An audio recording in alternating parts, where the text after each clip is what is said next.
Kenya is the country of my father, and I feel a deep connection there. I haven't been back in 14 years, so part of my intention, just personally, this gives me an opportunity actually to reconnect and find out what's going on and what folks need.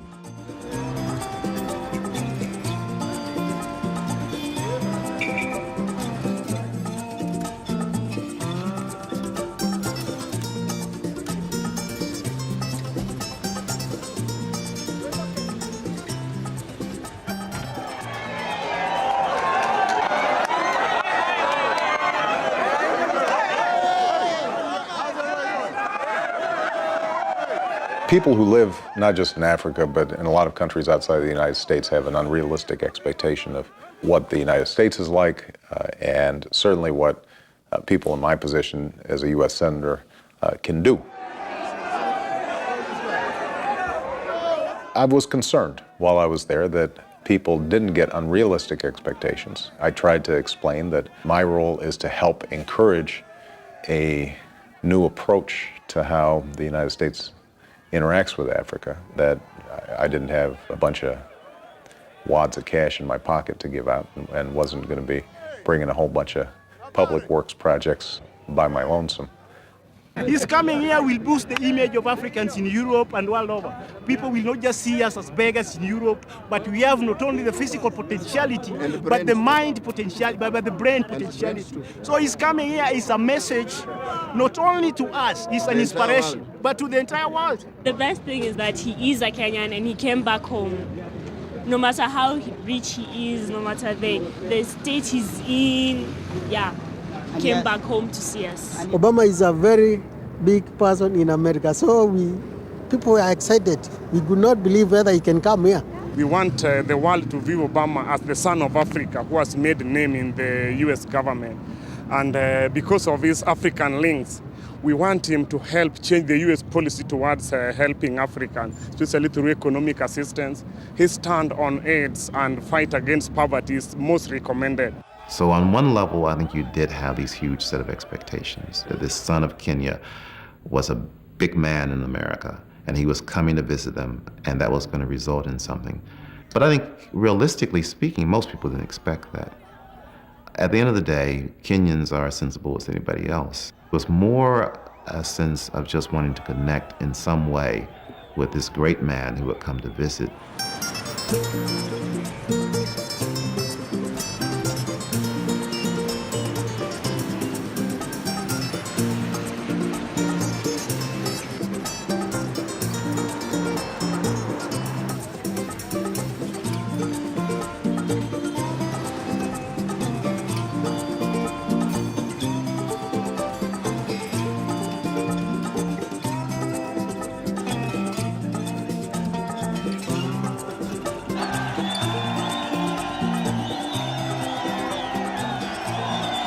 The first time that I came to Kenya was in 1987.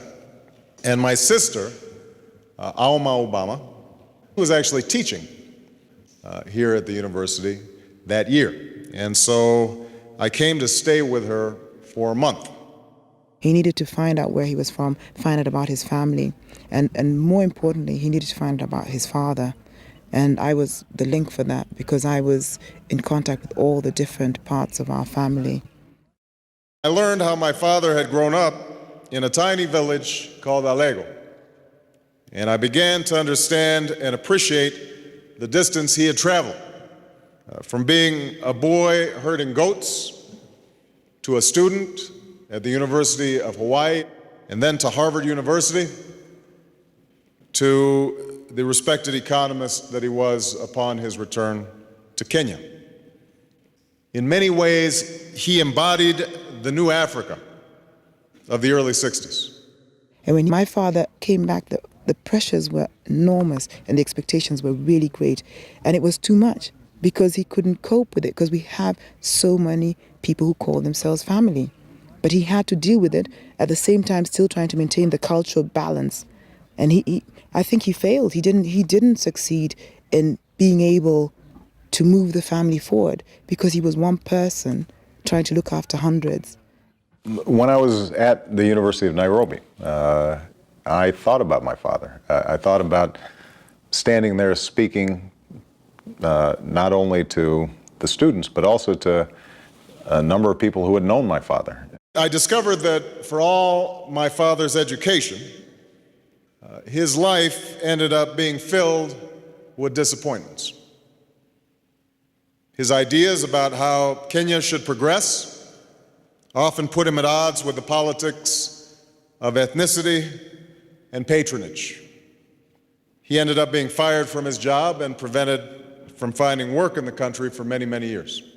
To be in a position where I could maybe echo some of his thoughts was important to me. And I think that had he been there, he would have appreciated it. In many ways, then, my family's life reflects some of the contradictions of Kenya, and indeed the African continent as a whole. There's no doubt that what Kenyans have accomplished since independence is both impressive and inspiring. But for all the progress that's been made, we must surely acknowledge that neither Kenya nor the African continent has yet fulfilled its potential. Like many nations across this continent, where Kenya is failing is in its ability to create a government that is transparent and accountable, one that serves its people and is free from corruption. We all here have to admit, and this is a sensitive point, that here in Kenya it is a crisis. It is a crisis. It's a crisis that is robbing honest people of the opportunities they fought for. Corruption erodes the state from the inside out, sickening the justice system until there's no justice to be found, poisoning the police forces until their presence becomes a source of insecurity rather than a source of security.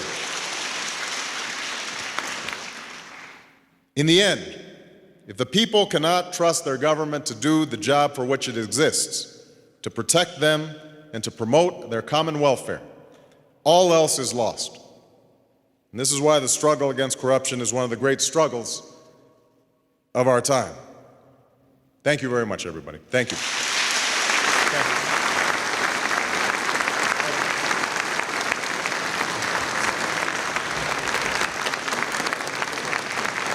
Thank you very much, everybody. Thank you.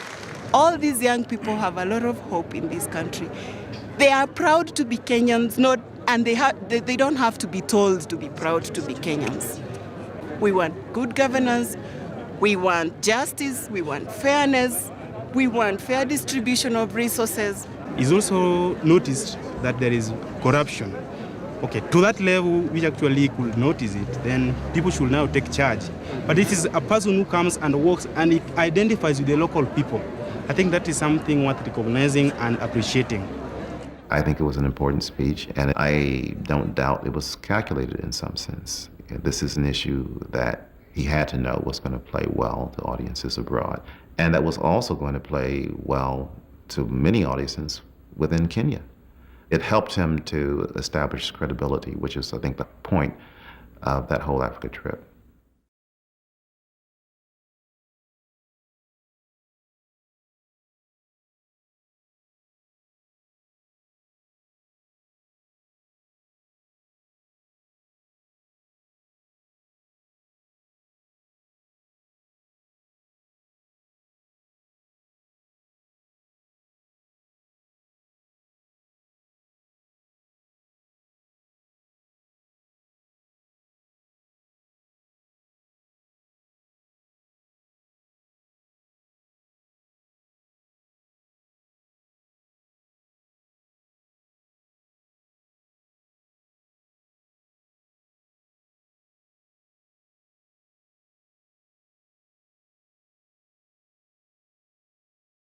Volunteers over here from Illinois, and we were last year. Right here, we walked right by. We gotta go San Francisco. You three from Chicago? Yes, we are. What are you guys doing up here?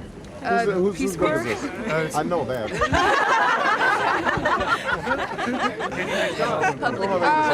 Public health. Oh, we got to get a picture with the Peace Corps guys. Oh, yes. All right, who's got a camera? I do. Just one digital camera that you can email to everybody. There we go. All right, we're coming right over here, everybody, if you could give us some space.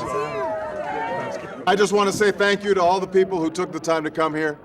This is obviously a wonderful event for me, the opportunity to come back to the land where my father was born.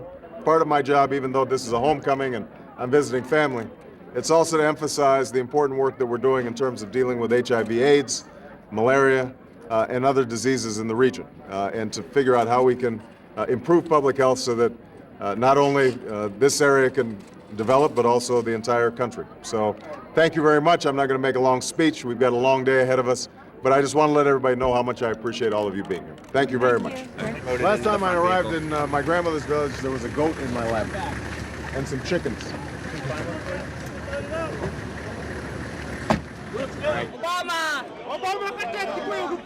You know, it was a little surreal. The last time I had gone was with my sister and other relatives. We had taken a train up and then a bus. Nobody knew who I was, and I could spend a lot of time just wandering around. This time, obviously, it was a pretty big production, and much bigger than I expected. I didn't realize the degree to which my election in the United States had prompted that much interest. In Kisumu, I expected the crowd, but I didn't expect the attention to be that great nationally. Because, I mean, he's on the national news more than the president is at the moment, which is amazing. And he's just become so big because you get the feeling that everybody just wants to be with him and be.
Part of the message that I have today is that the United States needs to be a partner with all of Kenya and listen to the people of Kenya to find out what it is that they need in order to make sure that every child has opportunity.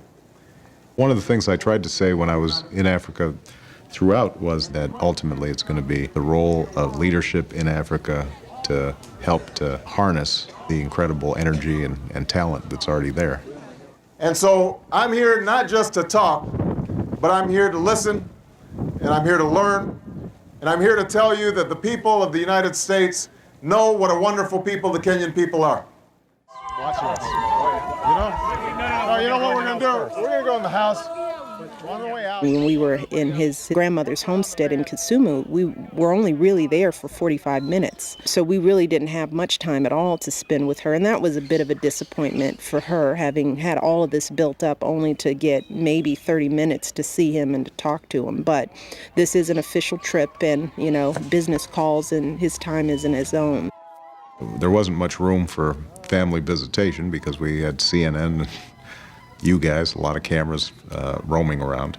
In some ways, there was a little bit of frustration, a sense of loss that I couldn't share a more quiet space with my children and give them a better sense of what this place was like without the hoopla.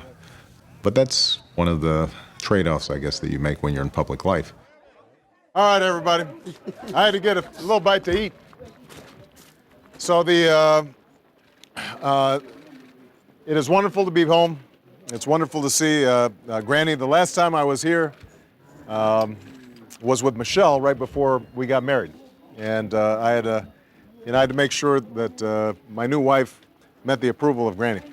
And she said, she's good. That's what she said. This entire trip, what I've been struck by is the extraordinary qualities of the Kenyan people. How smart and creative and hardworking and warm they are, and the need to provide institutions that match those strengths. The need to have a transparent and accountable government. The need to make sure that there's a public health infrastructure that's in place that allows young people to grow up healthy so that they can learn. So if we can help, and the United States can be a partner with Kenya in providing those pathways to opportunity, I have no doubt that Kenyans will take them in the same way that my father was able to take his opportunities when it came so many years ago. Senator, did your grandmother have words of wisdom for you on this trip? She said, watch out for reporters.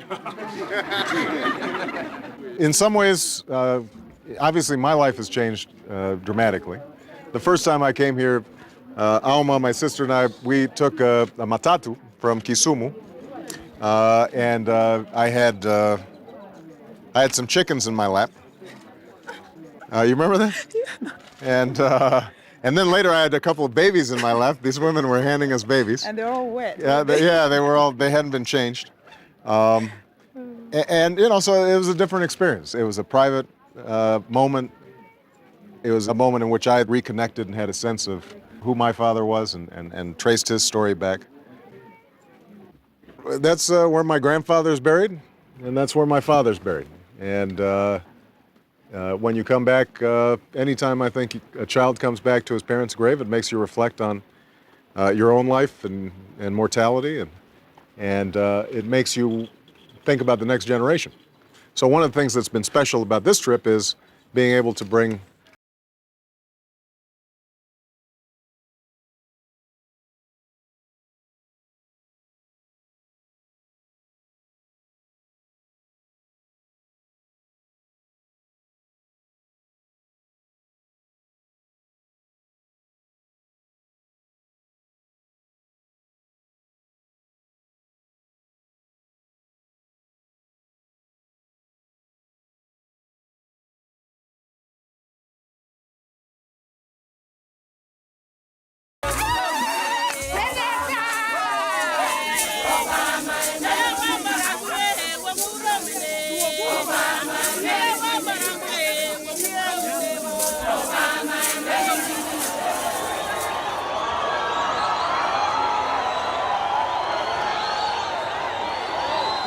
What we wanted to do in Kisumu was have some sort of public event in a public forum where we could make a difference in the lives of ordinary Kenyans. There was a build-up and a growing expectation that I think took an event that was going to be a very big event and made it into a huge event.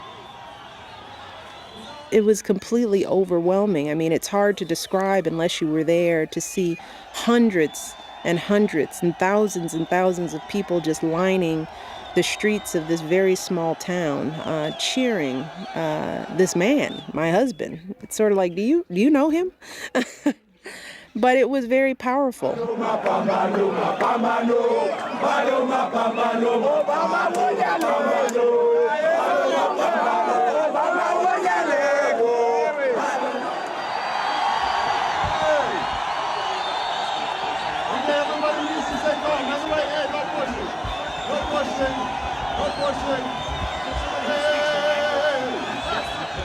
I want to thank all of you for being here to greet me. It means a lot to me to know that the people of my father and my grandfather are here in such a huge crowd and expressing so much warmth and affection. We appreciate it very much. One of the reasons that we're here today is because HIV and AIDS have ravaged the community. That too many people have gotten sick, too many children have gotten sick. So one of the things that we're here in front of this band to do today is my wife and I are going to get tested for HIV/AIDS. Because if you know your status, then you can prevent illness. You can prevent passing it to your children and to your families, and we can make everybody in Kisumu and the surrounding areas have healthier, happier lives. So I just want everybody to remember that if a U.S. Senator from the United States can get tested, and his wife can get tested, then everybody in this crowd can get tested. Senator Obama's taking tests here is such a great encouragement to the population, and particularly to men who are not coming forward for tests very often. It was the CDC who made the suggestion that we do the AIDS test, and then Barack thought that it would be good for us to do it as a couple because it's really a couple's issue. It doesn't matter if one half of the couple is tested and the other isn't. You still aren't informed and can't make the decisions about controlling the disease. So I think it was an excellent call, and I hope that the people of Kenya will see us as role models and take the step to get tested and to get treatment if they are unfortunately infected. Hearing from the Center for Disease Control that potentially 500,000 people would take that test as a consequence of us doing so publicly was extremely encouraging. I just want to let you know I am so happy right now because my wife and I now know our HIV status. And by knowing our HIV status, that puts me in control of my health, and that puts me in control of my life. Because if I was positive, then I could access treatments that are now available at this facility and then many other facilities all across this area. This is a country where the media does reach most of the people, either through TV or radio or the press. So this kind of an event will get out to almost the total population. It will encourage people, I think, to come forward and be tested. This will show us, and it will improve to other people, those who are afraid of taking the test, that anybody can take the test, be it the president, be it the senator, be it just a simple man. Many people look up to him. I personally look up to him because he's come from far. So I personally would like to take an AIDS test because he has done the same. Because like myself, I haven't tested. And I'm feeling now I better go and test for the AIDS, whether I'm okay or not. So he did a very good show for the Kenyans.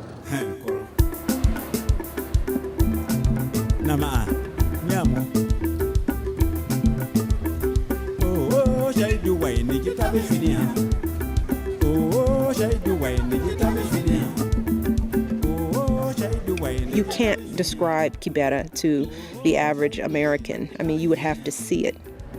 It is miles and miles of the most depressed and underserved areas in this country and anywhere. And to walk through those streets, those narrow, muddy, unpaved roads with the horses and the cars and, just a crush of people where in any other situation you'd be frightened. But for us, we felt supported and safe because you knew that the people there were just there to lift us up. The first 2 times I went to Kenya, I wandered through Kibera, nobody knew who I was. My sister, Alma, had this old beat-up VW Bug, and it would break down about every 300 miles. And she had an open-air mechanic who lived in Kibera, and so we'd have to putt over into Kibera and spend the day wandering around while the car was getting fixed. I remember that experience because I didn't know where I was going. We just walked into this neighborhood and I thought, people are living like this. This was a whole different way of seeing Kibera for us, the police escorts and the speeches and the crowds. And it's an interesting juxtaposition to have had that experience compared to the one that we had.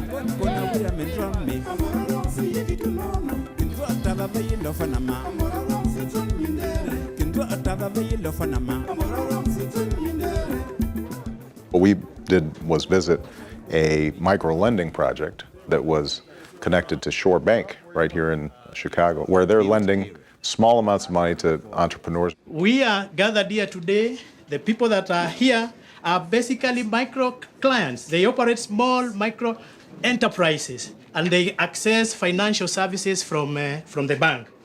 They transact lending activities, they transact savings activities, they also screen lending among themselves, they enforce their own repayment rules, and they ensure that the transactions are done openly in this group infrastructure. We met a woman who had started selling fish and chips and had ended up having an enormous business. My wife loves chips. It's a good business. It's a good business. Another gentleman who helped send his younger brother to college as a consequence. You hear stories like that, and you're reminded that what's missing for a lot of these folks is not good ideas or a powerful work ethic, but what's missing is access to capital. For most people, hope is actually in how you can propel the people that come after you out of the poverty situation. Your children, your children, your brothers, and everything. So you may see people staying in the same situation over a long time, but what they do is actually invest in their family. That's where hope is, and that's the importance of this thing. Now, I think that ties America and Kenya together very closely, because the history of America has been upward mobility, each generation investing in the next generation. Right. So they improve their station, they improve their situation. I still was struck by the incredible entrepreneurship that takes place in Kibera, the informal economy that's developed in this massive slum. That's not untypical for Africa.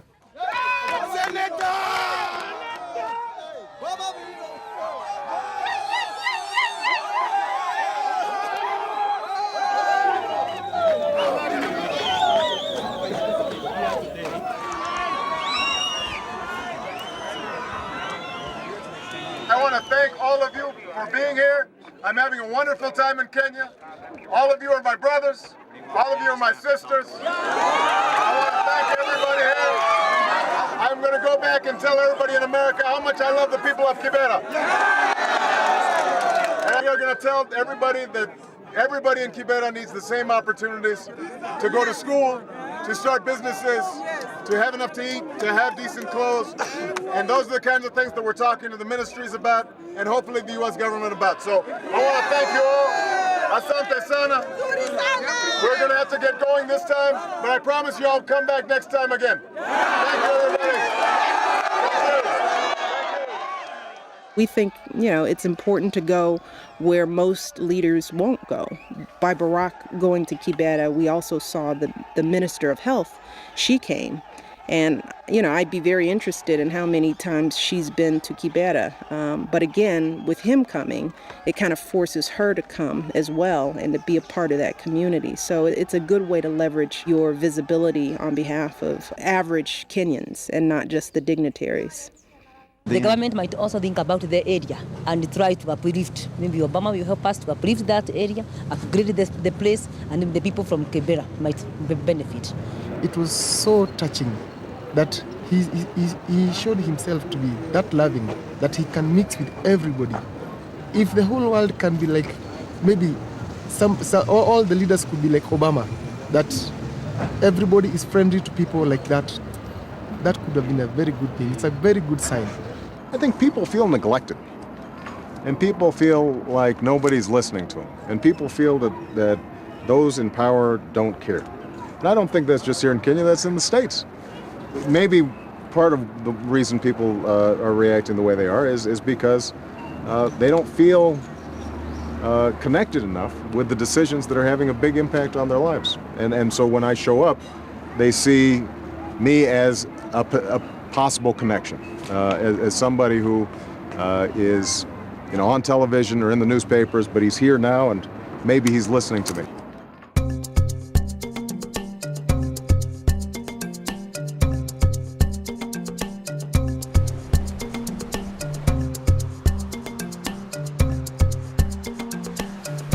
We visited South Africa, and you look at a country that in many ways is doing wonderfully. They've gotten a sound economic management. There are sectors of the economy that are thriving, and yet you have 1 out of 4 women who are infected with HIV/AIDS.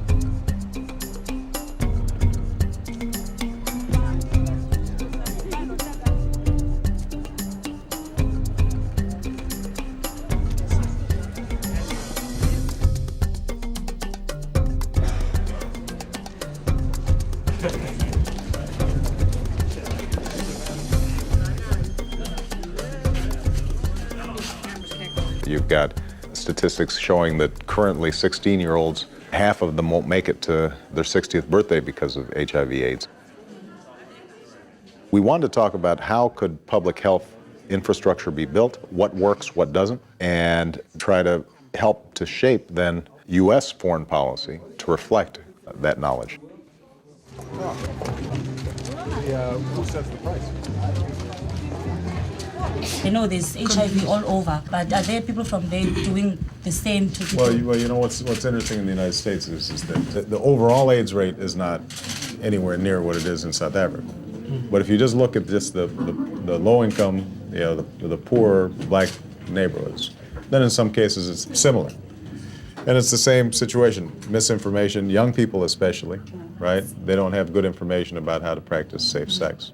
My question to you is, what is it that your country can do to help us to get the Minister of Health to get fired or to actually step down? It's not my country's job or my job to decide who should be the official for another government. That's not appropriate role for me to take or for me to play. What I can do is say what I think all of us, whether in the United States or South Africa, all leaders, I think, have a responsibility to speak honestly and clearly about these issues. South Africa's AIDS policy, at least up until very recently, has been very troubling. It's been based not on science, but oftentimes on superstition and I think an unwillingness to confront the severity of the problem. We had a minister of health who was prescribing garlic and lemon and beetroot as a solution to the AIDS problem. I think that was something that I needed to speak out on. On the treatment side, I think that the information being provided by the Minister of Health is not accurate. It's not scientifically correct. That's not an issue of Western science versus African science. It's just science, and it's not right. Well, he's right. He is right, and we wish that more politicians were honest. We wish that Kofi Annan, when he addressed our parliament, said the same thing and didn't leave it to his special envoy. We hope that Peter Piot will say it publicly. We hope that Tony Blair will say it publicly. Above all, we hope that the African Union will say it publicly. I don't think it would have been credible for Obama to not criticize the Mbeki government's policy as regards AIDS in South Africa. It's been a disastrous and absolutely stupid policy. If he's going to have credibility at all as a politician, he had to make that statement in South Africa. Criticizing African government's policies on AIDS and on corruption is a delicate issue. The whole purpose of engaging on these issues is to push change and to get results.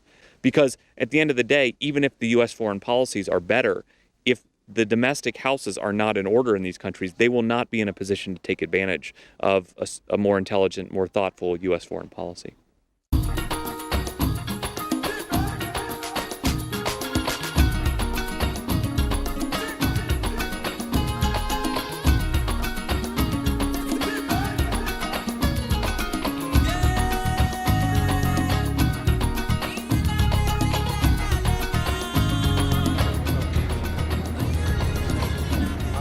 Busy morning, huh? It is for a Saturday morning, isn't it? And you also had to get up early this morning, I did. yeah? Well, it was worth it. The visit to Robben Island was one of the highlights of the trip, obviously. We were accompanied by Mr. Ahmed Kathrada, who had been one of the original prisoners with Nelson Mandela during most of his stay on Robben Island. And so we traveled with him over to the island. You know, one of the interesting things for me also, though, was to understand that part of my own activism had been triggered by what had happened in South Africa. I was active in the anti-apartheid movement in 1979, 1980, 1981, 82, and it was the first time that I had publicly and actively gotten involved in politics. And I remember having a couple of ANC members come and visit our campus and sitting down and talking to them about the struggle. Solidarity to the people of South Africa in their struggle for liberation. We were arrested with a group of people who were hiding from the police. We were underground, as they call it, and at a secret farm outside of Johannesburg. Under apartheid, literally from the cradle to the grave, the separation. So when, on the night of our sentence, 7 of us were woken up, chained, leg irons, put on the plane and brought here. I was the youngest of the 7, although I was 34. And I was the only Indian. In the first years, we were allowed 1 letter every 6 months, as I told you. And it had to be 500 words, 1 letter in, 1 letter out. My very first letter was not given to me, on the grounds that its contents were objectionable. I got that letter 18 years later. And the objectionable part was a paragraph that said there has been a change of government in Great Britain. Harold Wilson and the Labour Party are in power. That was considered dangerous news. When the Americans went to the moon, they wouldn't tell us. I mean, we already had smuggled news and we knew. They wouldn't confirm it. For a good few days, they wouldn't confirm it. It was dangerous news. For us in this information age where we're almost overwhelmed with news, to appreciate what it means to know what's happening in the world and not be cut off from it, I think it was something that was powerful. Now here we are in Mr. Mandela's cell, and this window was sealed, and the 2 top window panes were not there. So it is even colder. We know there's cold air coming in. Yeah, all the time. I'll just let you And that was more of a punishment than anything else. It must have gotten pretty cold. It was very cold in the winter, and very hot in the summer. Right.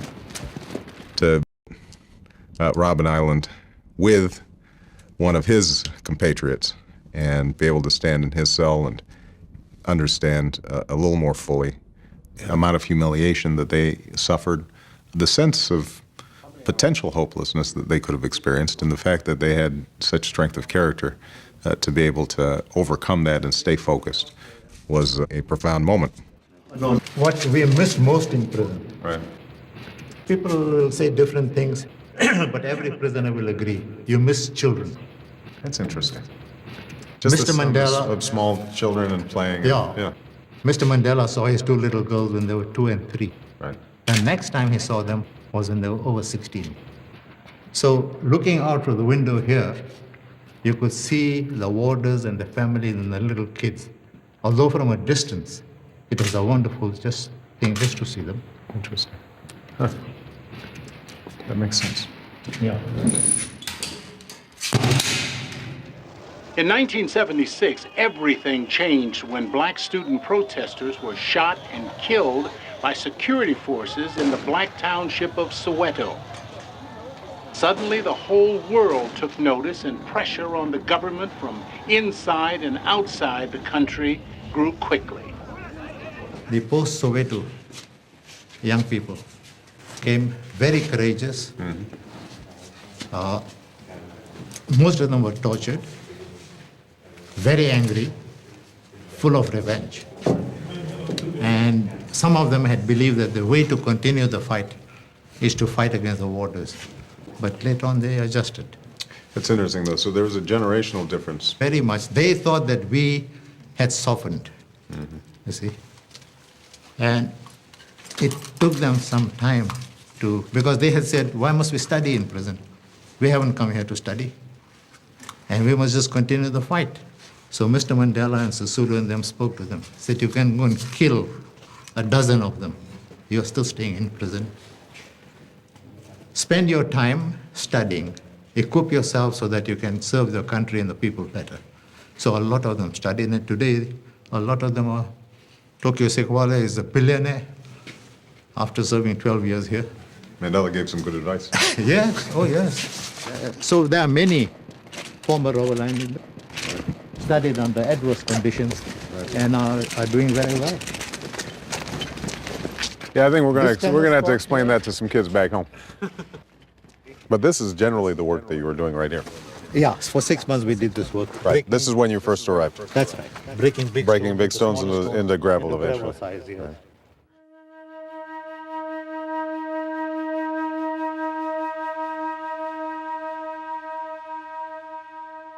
This quarry extended up to almost here. We dug all this in. All this in the... And whenever we managed to get in smuggled news, this was the place to because we were allowed to talk, you see. Right. And we were allowed to move from one group to another. Right.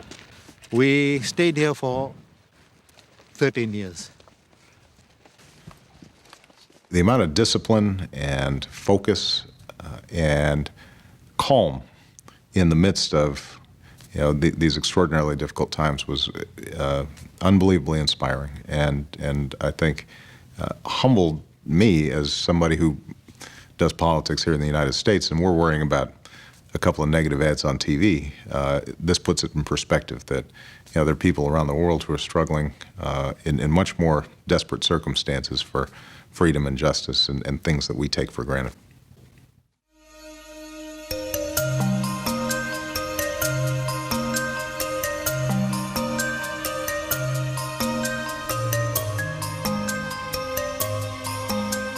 The United Nations has called it one of the worst humanitarian crises in the world.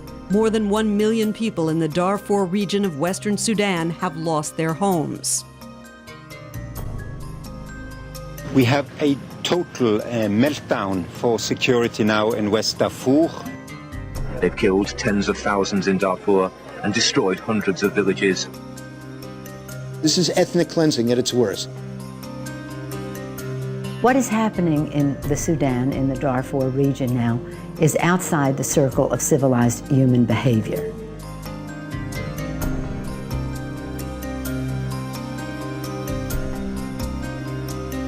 I've been very active on Darfur and the problem of the slow-rolling genocide that's taking place there. We wanted to make sure that we focused on that during our visit to Africa. So we went to one of the refugee camps right on the border of Sudan in Chad. The governor of Wadi Fira is very pleased that you took the time to actually come to Chad from your long voyage across Africa. Well, this is a very important situation, not only for the governor and his people, but also for the entire region. We've arrived in Gureda, eastern Chad, where Darfurian refugees have been housed for a couple years now. We're hoping that Senator Obama will gain a better appreciation of the constraints we're dealing with here on many levels, particularly logistic. It's a very rugged terrain, difficult place to support any kind of human existence.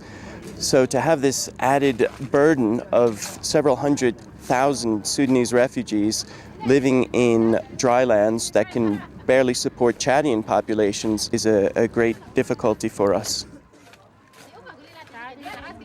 Driving in was the most illustrative part. I mean, it's almost biblical with the donkeys and the camels and the stone huts and the surrounding areas. This could be, without the cars, 2,000 years ago.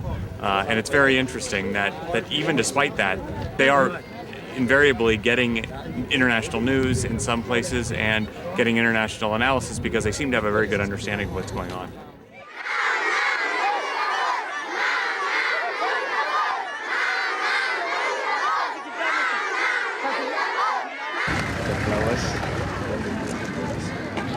Everybody's pooling the resources. That's good. That's good.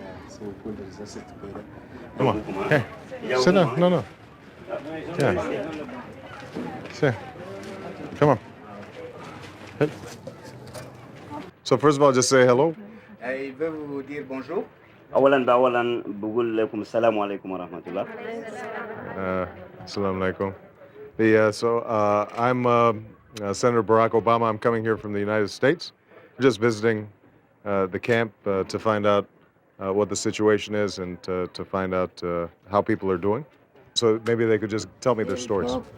خلينا فوق طائرات وطيت أربع ضبابات وجنجويد وجاء الحرقان الحلان في الحلال بتاعنا وشالت هاجانا والحرق لنا والجناه قلت فيه وخلى الرجل بتاعه المات خلينا هناك فيه وجينا وقعنا في التينة. الحمد لله مشكور لهم لقينا منظمة إشالة جابانا في الهيانة هنا. حكومة دوجيدا سلبنا كل قتلة وأيانا قتلة وأنا متريد جريدة زوجة كل قتلوا هلا علينا من قرب الكتم إلى 15 يوم جينا في تينة برجلنا جينا في تينة. إذا جينا في التينة ده بكان علينا قاعدين ده الطفل زي ده يا ربا أديرك شافي صغير زي ده شايف يقنقر ماشي ده يضربوه بسكينة دي كده مرة زي ده يفرشوه يدقوه يعملوا به فصاعات. A numbness sometimes seemed to overtake them, as if this was their inevitable lot in life, and that nobody expected them to be able to return. I came back, I think, with an increased sense of urgency about the need for the United States and other world powers to pay attention. I come here mostly to listen and to learn about what the people who are here, who've come from Darfur, think needs to happen in terms of them being able to return to their homes. I've been working closely to try to help get a UN protective force into this region, but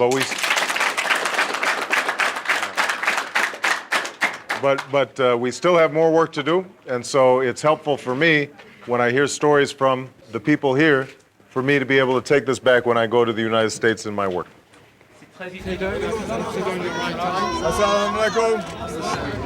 I just met with the leaders inside, and they told me that the most important thing is to get a UN protective force in place as quickly as possible, and also compensation for those who experienced some of the crimes at the hands of the Janjaweed.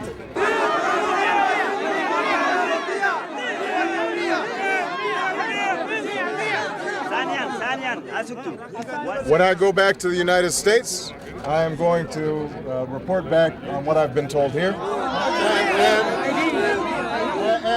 And as you can see, we also have media here, so they are going to be reporting directly on what you've told the world in terms of getting a UN protective force here as quickly as possible. I only have a very little time left, so if there's one or two people who want to make a comment, now's the time to do so. Okay.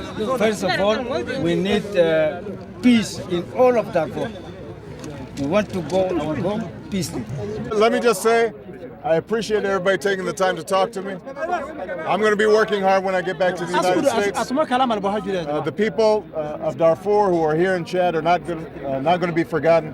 There are many people in America who care very much about being able to make sure that you can return home. And I'm going to be working with them to see what we can do to bring this UN protective force here as quickly as possible.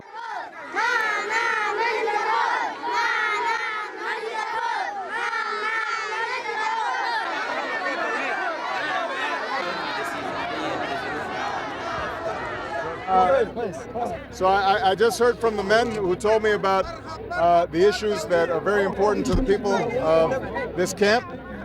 I believe very strongly that women's rights have to be protected.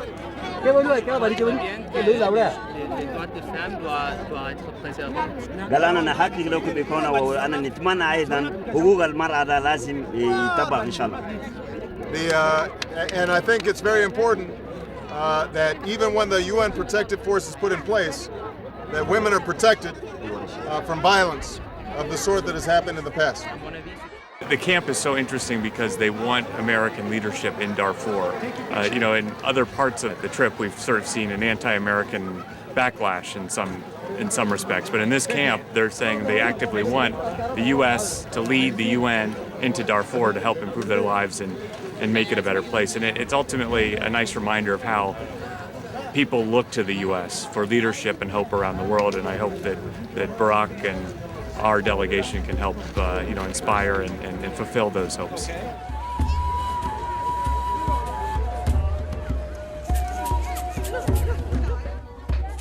The United States has a stake for national security reasons as well as humanitarian reasons in stabilizing this region.